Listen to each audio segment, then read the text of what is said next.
Good afternoon all. Happy New Year to all of you. I welcome you on behalf of CAHO South Zone and the Tamil Nadu State to the free webinar on NABH Education Series, entry level. So we are here for the first chapter of NABH, which is Access, Assessment and Continuity of Care.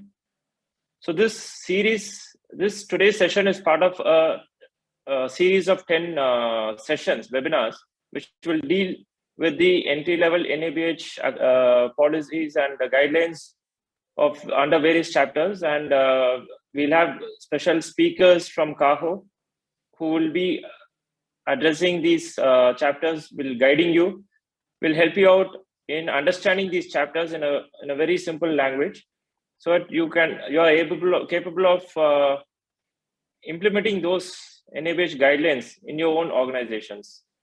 So to start off with the chapter 1 AAC, we have a special guest here, Dr. Lallu Joseph. I welcome you, ma'am. She is the quality manager of CMC Vellore, Christian Medical College Vellore, and also the general secretary of CAHO. So I hand over the session to Dr. Lallu Joseph, who will start her speech. Thank you so much, Adel, and thank you very much, dear participants, for joining us. So as Adel mentioned, this is going to be a session. We are going to have 10 webinars in probably the next 4 to 5 months, and request all of you to actively participate in all of those sessions. I'm going to be the opening person for this particular session, and I'm going to talk on the first chapter, which is Access, Assessment and Continuity of Care, AAC. As I mentioned earlier, this is going to be the first session. Access, Assessment and Continuity of Care is what I'm going to be talking about in the next 30 to 35 minutes. So let me begin. Yeah, so what is this particular chapter dealing with? So the summary of the standards, there are about 7 standards. The first standard talks about the scope and the display. There are 3 objective elements. The second standard talks about registration and admission of patient, and there are 2 objective elements. We are talking entry-level standards, okay? And the third standard is about initial assessment. There are 4 objective elements there. Fourth standard on reassessment, again 4 objective elements. Fifth one is on laboratory services. There are 6 objective elements. And then you have your imaging services with 4 objective elements. Last one is the discharge process and the summary, and that has about 6 objective elements. So these are the things we are going to discuss today I wouldn't say in great detail, but I'll take you through the requirements. So what is this first standard? It talks about the scope and the display. So the organization defines and displays the services that it can provide. That is the standard. There are 3 measurable objective elements. What are those? First and foremost, they are clearly defined. Second thing is they are prominently displayed. And the third one, the relevant staff, they are oriented to the services provided by the organization. So let me take you slightly in depth into what the requirements are and how to implement this particular standard. First thing is to list all the services. Where are you going to list them? You're going to list them in your manual. For entry level, you require one main manual. We call it the quality manual or the Apex manual. Another manual, which is the hospital infection control manual. But you can decide to have n number of manuals depending on the number of departments you have. But the basic requirement is 2 main manuals. List all the services, not just the clinical services, the diagnostic, which includes laboratory and imaging services and all the support services. So first work is to define, list them all in your manual. Once you do that, then you are going to display them. Where are you going to display? At all entrances, registration areas, waiting areas, and in your emergency department. You may end up displaying them in your OPD also. Go ahead, do that. But at least the basic minimum is that it is displayed in all entrances. Training. How are you going to do it? All relevant staff, your receptionist, your OPD staff, your emergency department staff, your security, because they are the first point of contact. And also your clinical team, I'm sure they know the scope of services. So when you update the list, you're starting a new services, it has to be added in the manual, it has to be displayed, and also all the staff are made aware of the services that you have added. Now, when it comes to the display, some of the good practices and the requirements. One, it has to be bilingual. certainly English and your local language, Hindi. You can go ahead and put it in 4 languages also, but the basic minimum is bilingual. You can make them more pictorial so that people understand. It has to be a permanent structure. It cannot be a flex board that is put up. It has to be a permanent display. List both the services provided and also excluded. I often quote in my lectures about, an example that I came across in one of the hospitals that I went for assessment, where the services provided was a small board with pediatrics, obstetrics and gynecology and anesthesia. And surgery services not provided was a big list starting from cardiology, neurology, nephrology, whatever. Because the consultant who was implementing, helping them with the implementation, told them that the services provided should be displayed and not provided to be displayed. This is total chaos. What this particular objective element means is that you display within the available scope those that you do not provide. For example, you have general cardiology, but you don't have a cath lab. You don't provide interventional cardiology. Then you specify in your scope, services provided, general cardiology. Services not provided, interventional cardiology, cath lab. That's about it. So within the scope of your services, what is the exclusion? That is what we mean by services not provided. All right. So this is what is the requirement. If you have a good website, you can put them up in your website also. But just showing that I have displayed in my website is not enough. You need to have a permanent display which is bilingual. Then coming to the second standard, which is documented registration, admission and transfer process. Organization has a documented registration, admission and transfer process. When we say documented, the SOP has to be made available. It has to be written down.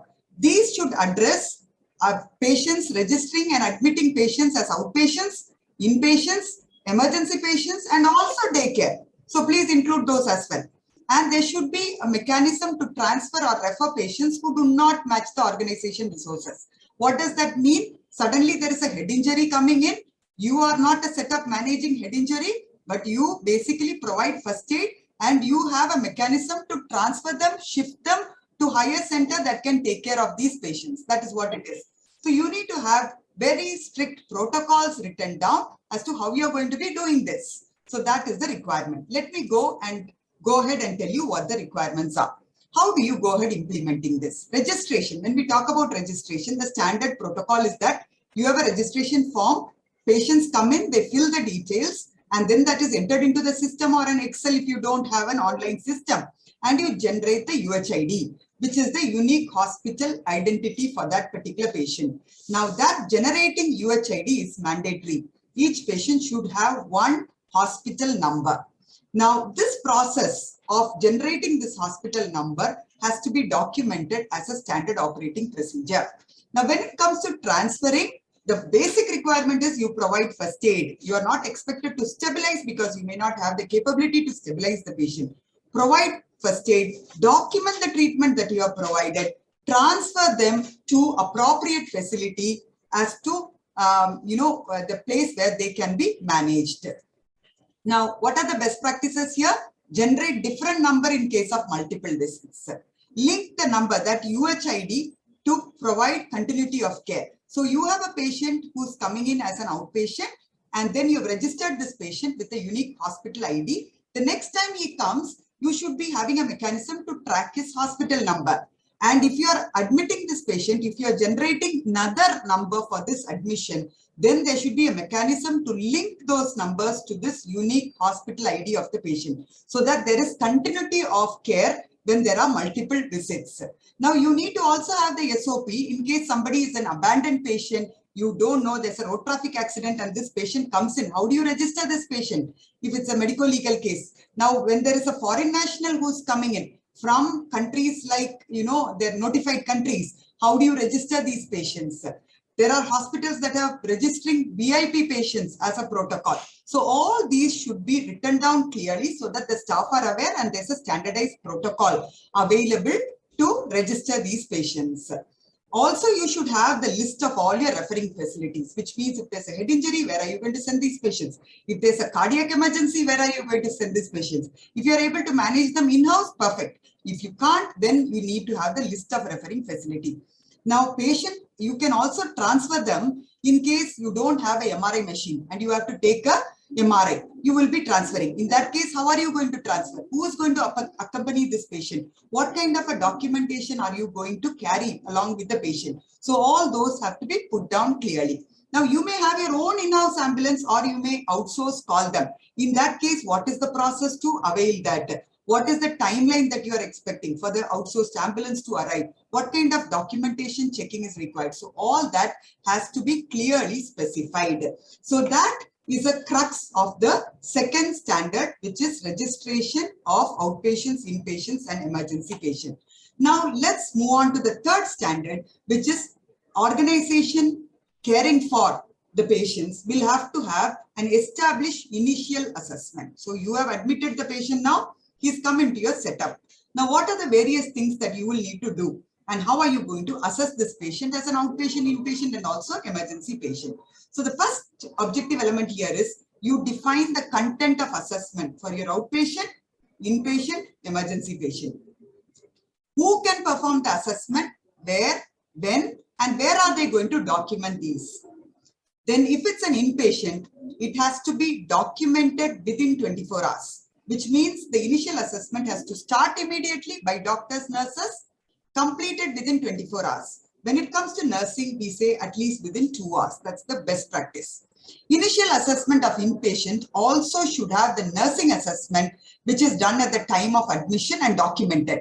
It is not just assessment. Whatever we say has to be documented also. In quality management principles, it's very straightforward that if something is not documented, it did not happen. So whatever you say, you assess, you then go ahead and document what you have assessed.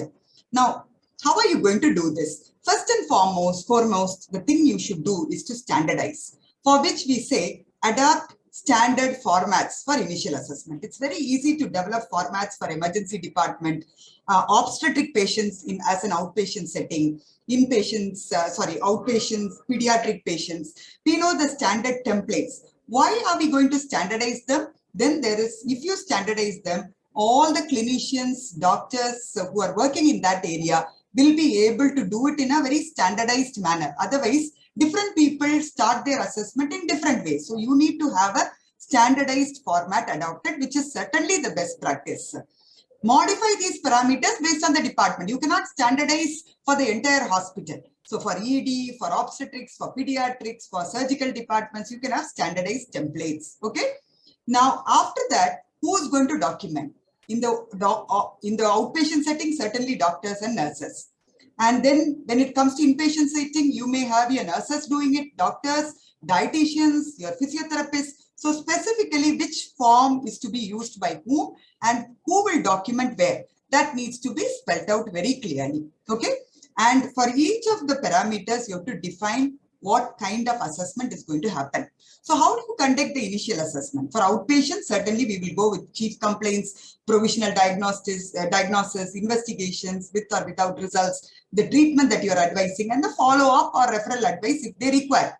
For emergency, most hospitals follow the triage scoring, priority 1, 2, 3, and there are multiple triage scoring available. You can follow whatever standard that you want to. Certainly, many hospitals follow the Australian triage scale. For inpatients, what are the parameters? For daycare, typically we go with some abridged documentation. So this has to be clearly put down, and all doctors should be clearly trained and the charts to be audited frequently to make sure that the standardized way of initial assessment is being conducted in the organization. Now, as a best practice, you will need to start at the time of admission, the initial assessment, complete within 24 hours. And what is the role of the quality team? You monitor by way of conducting audits whether this timeline is being adhered to. And you can develop your own checklists and templates to audit these. Now the fourth standard, okay, so we have talked about scope of services. We then talked about admitting the patient. Then we talked about the initial assessment of the patient in the outpatient setting, inpatient setting, and in the emergency setting. Now comes the fourth one, which is reassessment of patients. What is this reassessment? The patient is admitted.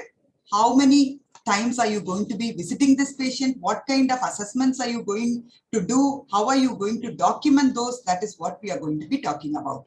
Here, the requirement is that the patient care is continuous and all patients cared for by the organization undergo regular reassessment. So what is this regular reassessment? Number one, AAC 4A talks about a qualified individual responsible for the patient's care who coordinates the care in all settings within the organization. Typically, this is the doctor. It cannot be a ward clerk or a ward manager. Certainly, this is the doctor under whom the patient is admitted. All patients are reassessed at appropriate intervals. What is this appropriate interval? When it's a general private patient who's admitted not in a high-risk setting, it is in a ward setting, we say at least once a day. If it's in the ICU setting, at least once a shift. You may do every 2 hours, every 4 hours also, but that at least is extremely important. And all staff involved in direct clinical care will have to document all these reassessments. And why are you reassessing? So that you determine the response to the treatment and plan further management or discharge. So that is the reason as to why you are going to be reassessing. So who should reassess? All healthcare personnel. What is the frequency? At least once daily. And ICU patients and HDU patients should be reassessed more frequently than those in the ward setting, which is what is the basic requirement. Now, when we say it's the basic requirement, we expect that the documentation is also available to that particular basic requirement. What are you going to document? The vital parameters, your findings, and also the medication orders, whether they are changed. You may end up following the same medication order that you prescribed the previous day, no problem. But these are the things that typically one looks out for in the documentation. Now, when we talk about documentation, any documentation by the doctors, nurses, any healthcare professional should have this S&DT, should have the signature, should have the name of the doctor, the date, and the time. So any documentation, this is a basic requirement. So typically we talk about the CST, in reassessment documentation, continue same treatment. So you will need to specify clearly the condition of the patient, what are your findings, and then you say continue same treatment rather than just putting down CST. That is not acceptable. All right. Now we'll come to the next standard, which is on laboratory services. What are the various requirements under the laboratory services? Okay. First thing is the scope of laboratory services are commensurate to the services offered by the organization. They have to cater to the needs of the patients, the services that you are offering, the clinical services. It has to cater to the services that you are offering. So should it be in-house? Can you outsource? Certainly you can outsource, no problem at all. Should it be within your hospital or outside the hospital? It can be outside or within your setup. It depends upon the services that you're offering. You should have proper procedures that guide collection, identification of sample, handling, transportation, processing, and disposal also. So the entire process, you should have the procedures written down very clearly. The third important requirement is the laboratory results being available within the defined time frame. And when there are critical alerts, they are informed to the person concerned, which is typically the doctor or the assigned nurse. The fourth requirement is about the personnel. Adequately trained personnel perform, supervise, and interpret the results. The fifth one is about safe practices and the training provided to the staff on safe practices and equipment availability for them to manage properly. Then you are allowed to outsource, but how are you going to outsource? How are you going to make sure that you are monitoring? So here it says lab tests not available in the organization are outsourced. So the requirements for each of these 6 objective elements, let's go through them as a, as a broad aspect. I'm not going to go in depth into these things. First thing is the services offered. I mentioned about it that it should complement the clinical services. Now you are an obstetric services and you have to manage also obstetric emergencies. So you will need to have some basic tests, at least bleeding parameters or, the blood sugar levels and all that immediately available. So those are the basic things that are needed immediately. The rest can be available, outside, but you will need to decide depending on the type of patients you are admitting, the ones that you need to immediately have available in your own setup. You can outsource them. It should be available 24/7. available within the premise for emergency. This is what I mentioned. Those tests that are required for emergency should be available within the hospital. The next thing that you have to look out is the turnaround time. What is the turnaround time for obtaining the results? 2 hours, 3 hours for certain parameters, 4 hours, 6 hours, 8 hours, depending on the test. Now, when we say turnaround time, the requirement is also that it has to be displayed so that the patients know that they have to come the next day to collect, or 4 hours they need to wait to collect the results, all that. Okay. This is not just for your in-house lab. If you are going to be outsourcing your lab also, you need to have your turnaround time clearly defined, the waiting time, all that will have to be clearly written down. Now, coming to the critical values, this is often confused by most hospitals. The critical alerts are those values that are life-threatening for the patient. So any abnormal result is not critical value. I have seen many hospitals where any abnormal result is informed to the clinician as a critical value. Then you will end up keeping on and on calling the clinicians, and the value of this critical alert is then totally lost. It is like tiger, and they are not bothered. So you will need to clearly define the normal range, the reference range, and then the critical alerts as to when you should be calling the clinician because it is going to be life-threatening for the patient.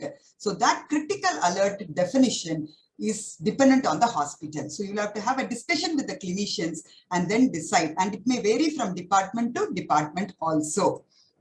So once you do that, you will also have to look at all these standardized test request forms. You know, for ordering a particular test, do you have a template? Do you have a format? And what are the mandatory fields that should be filled in there, so that the laboratory people have all information available to take care of those tests. And instructions for doctors, nurses, phlebotomists, and patients, all those also clearly documented. The most important thing is the procedure for identifying the patient. Before you draw the blood, how do you identify that this is the patient? How do you then label the sample? How is that sample moving to the lab?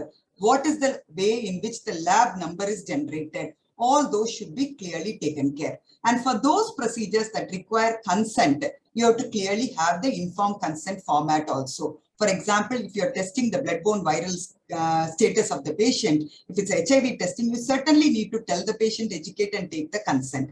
If it's a biopsy, you will have to certainly have the consent taken from the patient. Also, the SOP as to how the critical results are going to be informed. All these as SOPs you should have. All right, when we talk about documentation. Then when it comes to collection and transporting, what is the appropriate PPE to wear? By the phlebotomist while drawing the blood, by your attendants while they are carrying the sample, all those will have to be clearly put down, and also make sure that they are trained. How aseptic precautions are being followed, and transportation in case there is a temperature requirement and cold chain to be maintained. What is the time frame for transporting? How are you going to carry your samples? When you're carrying the samples, in your containers, the biosafety, biohazard symbol there, and how are you going to discard the waste appropriately and which bin? So we know that the blood bags will have to be autoclaved and then only put into the appropriate bags. Similarly, all your vacutainers and all that. So as per the pollution control norms, you'll have to handle the lab waste also. So that is something you have to look at. So these are all the various things you look at. Then coming to the quality assurance in the lab. Typically, we look out for the internal quality controls. Before you start the test, how are you doing the internal controls? Are the equipment calibrated? Are you engaging in EQAS program for that external quality assurance for that particular test? Who is interpreting the test reports? What is the competency of the lab technicians? Are you continuously training them? Who is authorizing the lab reports? Are they supervised by senior people, technicians, and how is that result released? Are you calibrating the equipment regularly? Okay, so all these are part of the quality assurance. So this applies even when it's an outsourced lab. So you will need to clearly look out for all that, and in case you're going to sign a MOU with them, the various parameters will have to be clearly evaluated. First and foremost, you have to decide if it's an outsourced lab, it's good to go for NABL accreditation, because you are not able to set up the lab and therefore you are going to be outsourcing the lab. So what are the various things for evaluating a referral lab? First thing is, what are the various tests offered? Whether their testing methodology is validated or approved. Turnaround time of the outsourced lab, is it agreeable by your clinicians? whether they are NABL accredited, whether their equipment and environment are safe, whether it is conveniently located for your sample to reach there and come back. The results are put up in a proper manner. Sample pickup and also the services are prompt and the cost effectiveness. So these are some of the parameters that you can look at and also make sure you have a proper agreement before with the outsourced agency and not just look at only the financial component. Okay. So what are the other safety measures that you will need to look at? Wearing PPE, handling all these microbiological samples, formalin, biosafety cabinets, chemical fumes, foods, all that.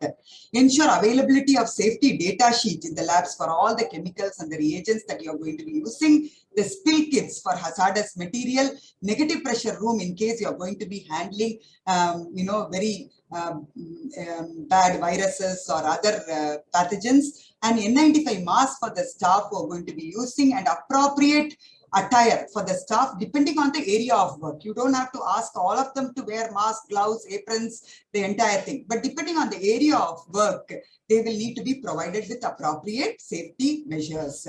Provide eye wash, showers, material splash in those areas where you expect splashes to happen. So these are some of the things that you will have to look out for in your laboratory. And when it comes to staff training, of course, all of us know all those that you will need to train them, typically on hazardous chemical spillage, fire safety, exposure to fluids, safe disposal of biomedical waste, handling of chemicals, reagents, blood and body fluid spillages, and common laboratory acquired infections, critical values, and how to go about reporting them. So these are certain things that you will have to remember. Now, when it comes to imaging services, it is similar to the laboratory services. So what are the things that you're going to be typically looking out for? Legal is very important here. For the labs, we don't look at licenses, but here for your CT, for your X-ray imaging, for your mammograms, for your DEXA, all that you will need to have appropriate licenses available. Then comes the scope, whether the scope is commensurate to the services that you're offering. You're a trauma center, but you have only X-ray available. Certainly it is not proper. You need to have CT, MRI available. Otherwise, you will be shifting these trauma patients to some place which is probably 20 kilometers away. So that is how you look at the scope of your services. The third thing is imaging results available within the same time frame. This is typically like the lab. So imaging people are trained on safe practices. Here we are going to talk about more radiation related safety. So what are the various things here? As I mentioned, for the lab, your services should complement the clinical services. If you're a center, higher level center, you certainly will need to have your CT or your MRI available in-house, available 24/7, and list all the services, display them in prominent places, and also define the turnaround time, critical alerts, and also you could outsource. For that, you have to have the MOU, and how are you outsourcing? How are you defining whom you're going to be outsourcing? Then comes the documentation aspects, consent, any invasive procedures, for a CT or a MRI contrast, all that requires consenting. So that in a typical format, who's going to take the consent, how is it going to be taken, and how are you going to inform the critical alerts? Is it to the clinicians, is it to the nurses, who's going to inform, how are you going to maintain the register, how are you going to follow up on that? Then comes the documentation of the TLD. Now for the radiation workers, you will need to provide them with the TLD. So you have to decide who are all the radiation workers. Now the radiation workers are not just limited to radiology. You will be using your image intensifier II or your C-arm in theater. Your spinal surgeons may be using them. In that case, your anesthetists, your spine surgeons, your neurosurgeons, all of them who are using the II also become radiation workers, and they also require the TLD. And when they are using the lead aprons, all the lead aprons will have to be screened at least once a year. As per the AERB norms, the requirement is once in 2 years. However, NABH clearly specifies that the lead aprons will have to be screened at least once a year. What is the common practice? You just fold them, put them on top of the portable X-ray. That's not permitted. You can hang them or you can put them flat. You have to number the lead aprons. You have to make sure that you have available documentation for the lead apron screening. How do you screen them? Either through a fluoroscope or a CT image. You will have to also have the documentation available, which means that you've screened them and the image is also available with you.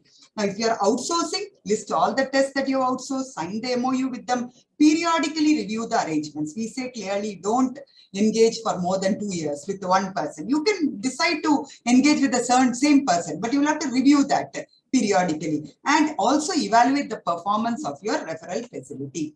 What are the points to remember here? Displaying of the licenses in your X-ray rooms, in all the rooms as per the AERB norms. You need to have your designated RSO with the registration depending on the levels, level 1, level 2, level 3. Now, when you have your RSO, the question often arises for small hospitals, should I have an in-house RSO? No, not mandatory. You can also, if it's only a diagnostic radiology, you can also outsource your RSO, and that RSO can actually be working in multiple hospitals also.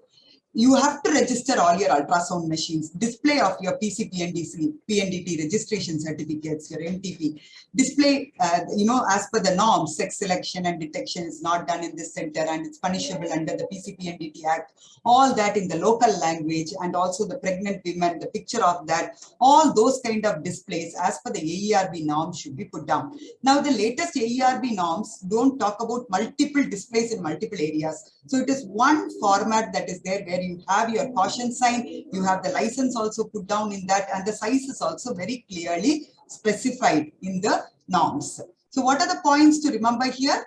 Place your radiation safety display sign as per the norms, provide personal dosimeter to your staff, which is the TLD, monitor the TLD once in 3 months for radiation exposure. Now the question arises as to where do they wear the TLD? It is inside the lead apron and not outside the lead apron. So that's a thing that you have to remember. Provide lead shields, lead aprons, gonad shields, thyroid shields, all that as appropriate. Check for cracks and damages at least once a year. And when it comes to MRI, you need to have the entry restriction, your metal detectors, all that available so that you don't end up in a havoc.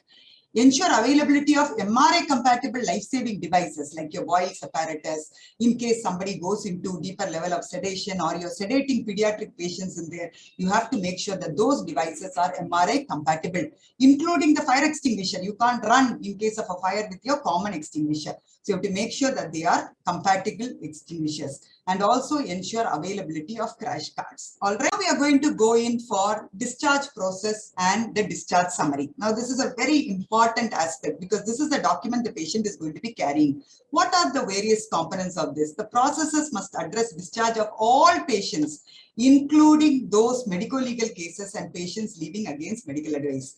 Discharge summary should be provided to all patients, not just your patients who are leaving at your they are getting well and they are leaving, not just them, but also those leaving on against your medical advice. All of those patients should also be provided the discharge summary.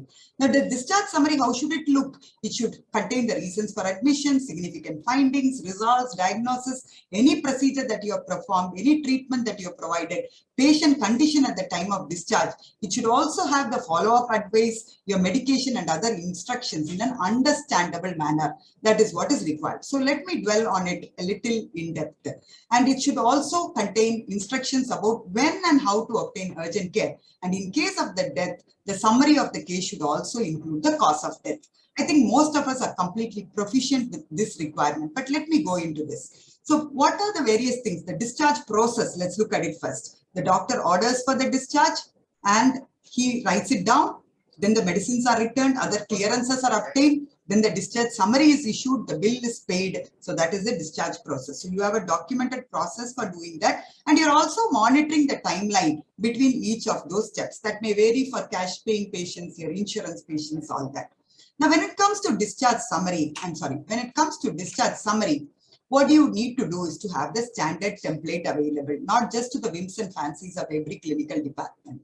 You clearly say history has to be documented, course in hospital, all that, okay?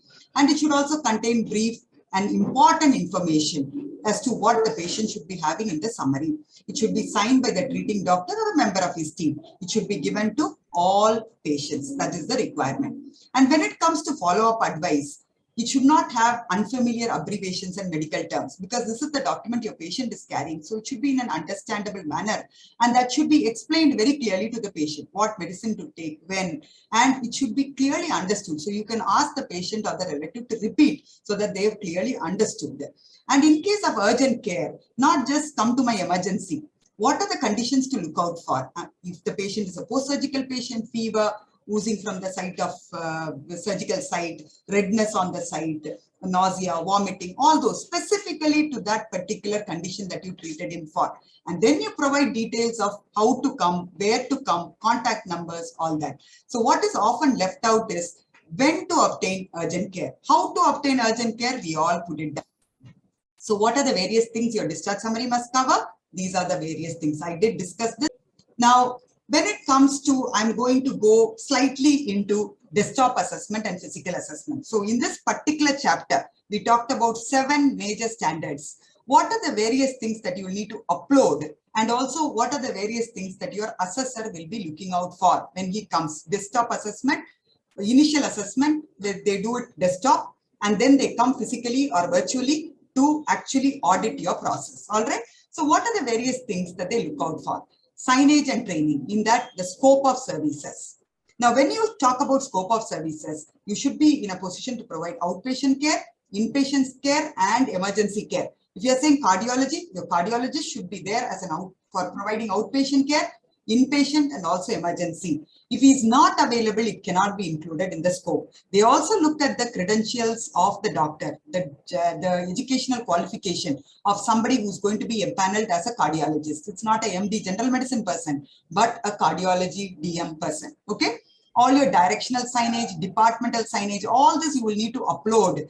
Photographs of this you will need to upload. When it comes to obstetric, pediatric services, the high-risk pregnancy, whether you are catering to them, the scope of your pediatric services, all these are you have to upload also in advance, okay? And uniform signage when it comes to radiation hazard, PCPNDT, biohazard, patients' rights and responsibility, fire exit signages, all these should be uploaded. There's a specific question whether you have trained your staff on scope of services. So the training record, or you could do an audit or a interview with them, try and understand whether they have understood and upload that as well. So when it comes to signage and training, these are the things that you have to do. There's a question on location details of clinical services. Here you have to clearly specify all those services you're offering and in which building this service is located and in which floor as well. So clearly you have to define that for the ones that you're including under clinical services, lab services, and also your imaging services. Okay. So you have to be very clear where is it located, and even if it is outside your premise, you have to say exactly where it is located. So these are all part of your application, and this is checked while doing the desktop assessment. Now, when it comes to this particular chapter, what are the various protocols that you need to upload? One, process that addresses discharge of all patients, including the medico-legal cases that are leaving against medical advice, and arriving documented processes that address care of patients arriving in the emergency, including medico-legal cases. We talked about many SOPs. You should have those, but these are the ones that you will need to upload. Okay. And when it comes to lab and diagnostics, you will have to upload all these SOPs. Okay. Procedures that guide collection, identification, sampling, transportation, and disposal. Now, when it comes to lab services, you have to upload the scope of your lab services. There's a defined question on your turnaround time for test, and you have to also upload scanned copy of critical result reporting register, time at which the test result was ready, time at which it was communicated, name of the doctor to whom it was communicated, name and signature of the person who has conveyed this information. So these are things where evidence is asked for. So you may have to scan some charts, your critical alert register, of if it's HIS driven, you submit that as well. Okay, so that is about laboratory.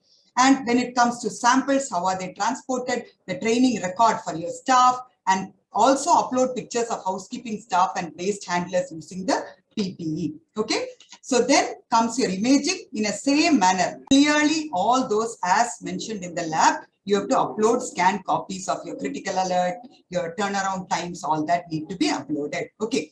When it comes to documentation, you have to upload copies of your OPD initial assessment form, registration and admission of patient, IP assessment form, emergency assessment form. You have to upload one case sheet of a patient who's probably medico-legal case. All that needs to be uploaded. Okay. So when it comes to discharge, you have to upload filled ward discharge summary, all pages of one patient, discharge summary of one LAMA patient. Okay. And discharge and a summary of that patient whom you have shifted or transferred. So these are some of the requirements that you will be uploading And I have also put those that your auditor will be checking either physically or virtually. In times like this, it's all happening virtually. So these are some of the requirements that you will need to be very clear about before you submit your application. So dear friends, thank you very much for your patient listening. So does blood transfusion be mentioned in discharge summary? Is it one of the questions? Yes, certainly. That is a treatment that is provided. Certainly that has to be mentioned. And more nowadays, you know, including the blood bag details people are entering. To that level, you don't need to go. At least transfusion details, what you have transfused, is it components, how many units, all that need to be clearly mentioned in the discharge summary. Is it necessary that getting general consent for admission? See, nowadays we are not talking about broad general consent even in the 5th edition, but it is good practice to have the general consent, and all of us are doing that, because on admission it is important that the patient actually reads something and signs a general consent for treatment. That should not include your surgical consent, anesthesia consent, transfusion consent, all that. Those are very specific consent. This is more like a broad consent for treatment, for admission, and also you could probably club your financial agreement and that you have shared your details of you know, the expenses incurred and all that. But it's a good practice, certainly. Thank you, Dr. Lallu. As usual, you have been at your best.